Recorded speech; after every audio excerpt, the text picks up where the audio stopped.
Wan ucap terima kasih kepada Yelah kerana menjemput jadi artis jemputan di konsert semalam.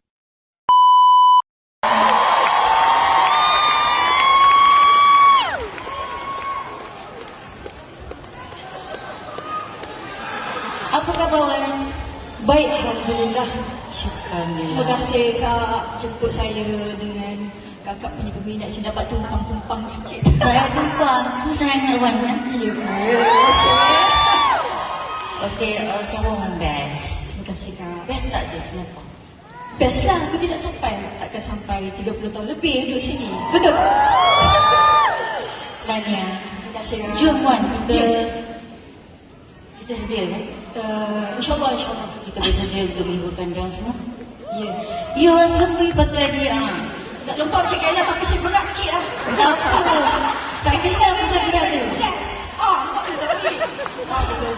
Tapi Tanya dan terima kasih sudi bersama saya pada malam Saya bersama yang kami. banyak terima kasih dekat Kak Ken jemput saya.